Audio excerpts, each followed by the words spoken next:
Samedi 26 décembre 2020, bonjour à tous, il est 6h30 et vous regardez RTI 1.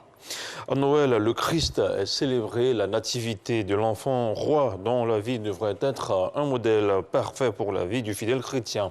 Notre équipe de reportage a sillonné plusieurs lieux de la capitale économique ivoirienne, plusieurs lieux de culte et de paroisses pour s'imprégner de l'ambiance. On regarde ce reportage de Franck Kodio.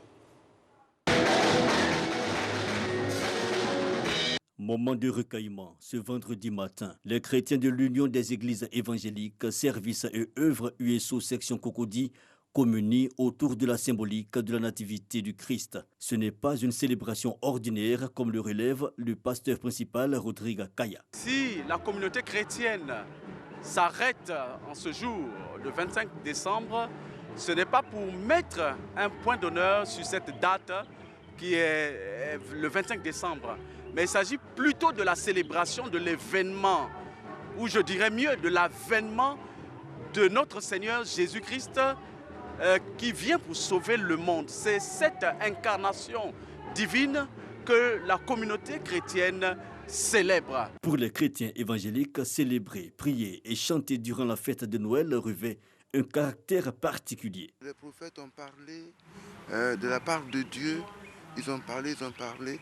Et puis Dieu a jugé utile de faire venir son Fils, de descendre lui-même sur la terre pour annoncer la parole dans toute sa plénitude.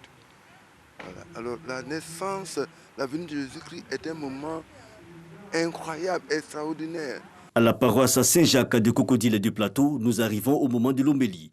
C'est un message du Père en cette période de fin d'année donné par le célébrant du jour, Saint-Albert. Une autre paroisse dans la même commune, c'est le Père Carlos Orduradiez, 40 années de sacerdoce, qui entretient les fidèles sur la nécessité d'une vie chrétienne calquée sur celle de l'enfant Jésus. La parole s'est fait chair. Elle a habité parmi nous. Donc on peut dire que c'est la fête de Dieu, mais en même temps c'est la fête de l'homme aussi. Parce que si Dieu est entré à travers Jésus dans l'humanité, c'est pour que l'homme, à travers Jésus aussi, entre dans la divinité. Donc c'est un échange. Messe, culte, célébration dans divers lieux dédiés au Seigneur Jésus, mais un seul message, la paix et l'amour, une des caractéristiques propres à la fête de Noël.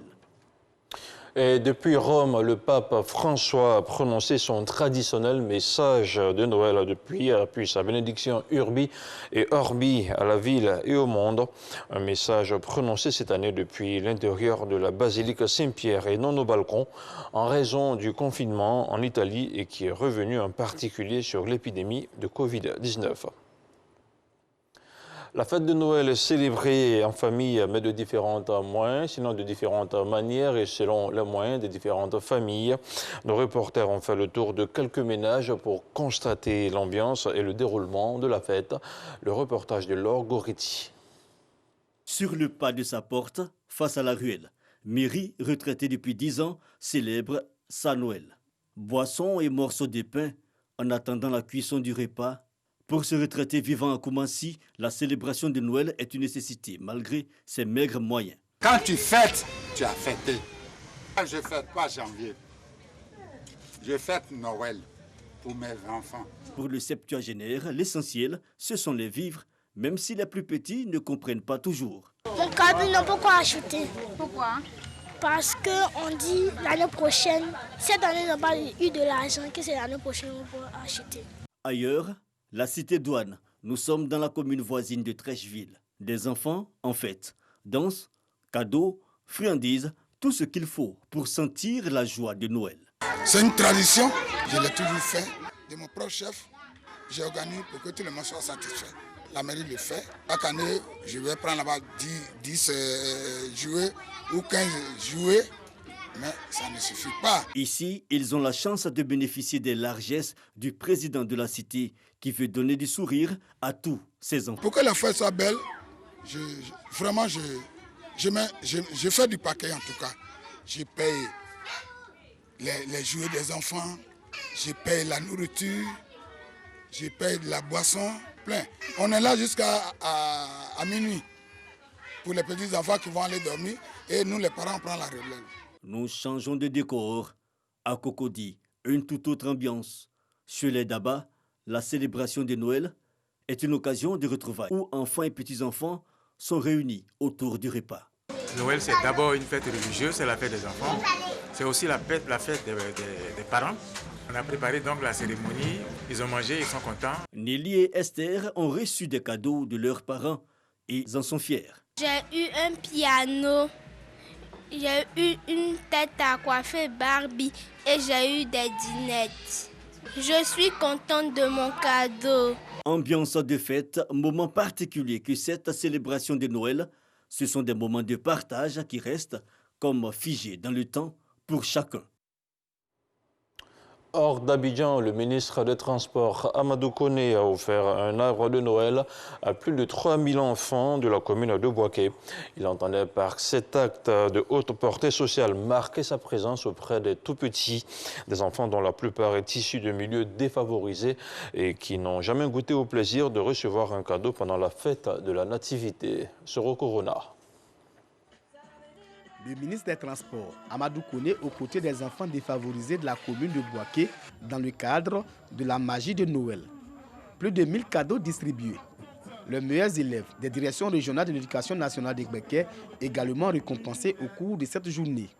Le maire de la commune de Bouaké salue cette action de portée sociale. Ils sont nombreux et ils rayonnent de bonheur. Et cela, c'est grâce à vous. C'est la magie de Noël, la magie des couleurs, et donc nos enfants sont avides de pouvoir recevoir leurs cadeaux. Je leur demander d'applaudir très fort Papa Noël Amadou Koné. Les bénéficiaires ont exprimé leur gratitude aux donateurs. Le ministre Amadou Koné permet ainsi à de nombreux enfants de vivre la joie de Noël. Autre chose, à présent, l'annonce d'une augmentation du prix de la baguette de pain circule depuis quelques jours à Abidjan. Une situation qui a poussé le ministère du Commerce à produire un démenti sur la rumeur. Les organisations de consommateurs ont également tenu à se prononcer. Mamadou Kouassi. Vendredi 25 décembre 2020, en ce jour de Noël, les populations se sont réveillées, harassées par une rumeur. La baguette de pain, aliment de grande consommation, va subir une augmentation à partir du 15 janvier 2021. Vérité ou mensonge, un canard de la place est à l'origine de cette information qui jusque-là n'avait pas pu être vérifiée. De 150 francs pour le pain ordinaire passer à 350 francs, c'est vraiment un coût inaccessible pour une grande frange de la population. Vu un peu la difficulté du moment, je pense qu'il ne serait pas vraiment souhaitable que le pain augmente. Le pain à la rigueur, au moins 100 francs, ça va, mais à la rigueur de 200, 250, moi je ne suis pas d'accord. Nous, à nos niveaux, on n'a pas eu cette information d'abord.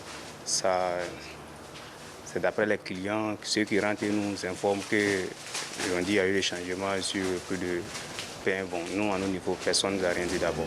Le ministère du Commerce et de l'Industrie dément cette information qui, en réalité, émane d'une organisation de boulangers. Les associations de consommateurs s'en offusquent et appellent à la vigilance. S'il doit y avoir une augmentation, il aura une procédure, il aura des concertations, il aura des justifications. Pour le moment, nous ne sommes pas là. Si quelqu'un est victime dans le domaine du pain, c'est le consommateur, parce que nous sommes volés sous le poids. Le ministère a défini des normes en matière de pain. La baguette de pain de 90 cm a un poids de 200 grammes de pain cuit à 150 francs. Et c'est ces normes-là que les bons boulangers de Côte d'Ivoire respectent sur l'ensemble des territoires ivoiriens. Le prix ne va pas changer, le poids du pain aussi ne changera pas sur l'ensemble des territoires ivoiriens. Pour la coordination des boulangers et pâtissiers de Côte d'Ivoire, tout est mis en œuvre pour l'amélioration du cadre de travail. Cette organisation rassure la population ivoirienne. Nous ne nous reconnaissons pas dans cette déclaration d'augmentation du prix de la baguette de pain. Du reste, nous faisons face à notre ministère, le ministère du Commerce et même le ministère de l'Artisanat, pour nous encadrer, pour nous aider à trouver les vraies solutions dans un cadre institutionnel sans démagogie, afin que les boulangers de Côte d'Ivoire puissent vraiment bénéficier du fruit de leurs efforts.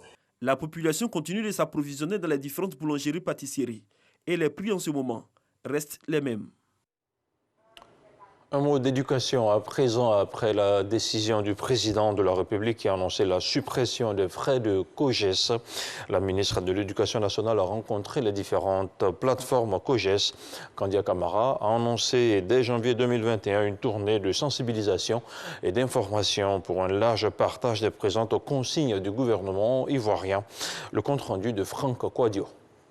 Suspension de tout décaissement de fonds au titre de l'année scolaire 2020-2021, mais aussi exigence de présentation des différents bilans de gestion. Quelques recommandations de la ministre de l'Éducation nationale, Kandia Camara, aux différentes plateformes COGES le jeudi 24 décembre au cours d'une rencontre dont l'objectif était faire appliquer les décisions du chef de l'État visant à la suspension des cotisations COGES sur l'ensemble du territoire. Cette question qui concerne tous les parents que nous sommes se rapporte aux 10 414 COGES de l'enseignement préscolaire et primaire et aux 549 COGES de l'enseignement secondaire général public. Par cette décision du président de la République, son Excellence M. Alassane Ouattara, le gouvernement de Côte d'Ivoire, dans son rôle régalien, veut soulager les parents d'élèves d'une partie des charges scolaires. La ministre de l'Éducation nationale n'a pas manqué à l'entame de la rencontre de saluer la décision prise par le chef de l'État de supprimer les frais COGES. Elle a par ailleurs rassuré les acteurs de l'école. La mesure n'est pas une sanction, mais plutôt un recadrage de la gestion des établissements scolaires en adéquation avec la vision du chef de l'État relative à la gratuité de l'école. Je rappelle que le cadre réglementaire établit les maires, les présidents des conseils régionaux, ainsi que les gouverneurs de district comme présidents des assemblées générales des COGES, organes de décision. C'est pourquoi, en me tournant vers les collectivités territoriales dont je salue l'action, je les exhorte à s'impliquer davantage dans le suivi, le fonctionnement et la gouvernance des comités de gestion des établissements scolaires, en abrégé COGES. Pour l'heure, je vous invite au respect des consignes ci-après. Suspendre toute levée de cotisations et dépenses à compter de janvier 2021. Surseoir à tout décaissement de fonds à compter de janvier 2021. Faire le bilan de vos trésoreries. Nous prévoyons dès janvier 2021 une tournée de sensibilisation et d'information pour un large partage. Une rencontre d'information mais aussi d'échange. En clôture, la plateforme de COGES a lu un communiqué pour marquer son adhésion et son désir d'accompagner les décisions prises par les autorités gouvernementales. Faisons à présent le point de la situation de la COVID-19. Le ministère de la Santé et de l'Hygiène publique a enregistré hier, vendredi 25 décembre, 10 nouveaux cas de COVID-19 sur 995 échantillons prélevés, soit 1% de cas positifs, 68 guéris et 0 décès. À la date du 25 décembre, la Côte d'Ivoire compte donc 22 081 cas confirmés, dont 21 697 personnes guéries, 133 décès et 251 cas actifs. Le nombre total d'échantillons est de 251 251. Et puis, dans l'actualité internationale au Mali, le décès brutal de Soumaïla Cissé à l'âge de 71 ans est vécu comme un choc. Les mots de réconfort et de condoléances à destination de sa famille s'enchaînent. Soumaïla Cissé est décédé vendredi 25 décembre à Paris, où il était soigné après avoir contracté le Covid-19. Et puis, dans l'actualité internationale toujours, le scrutin couplé législatif et présidentiel est prévu demain dimanche 27 décembre en Centrafrique où la situation est toujours volatile. Des combats ont été signalés hier vendredi dans plusieurs localités, notamment à Dékoa. L'ONU y déplore la mort de 3 casques bleus du Burundi, des casques bleus tués par des combattants armés non identifiés. La coalition des groupes armés CPC semble déterminée à perturber le scrutin. Malgré cela, les autorités et institutions internationales restent fermes. Les Centrafricains iront voter demain dimanche. Voilà, c'est ici que l'on s'arrête pour ce premier point d'information de ce samedi 26 décembre 2020. Merci de l'avoir suivi. L'info justement qui continue sur le www.rti.ci.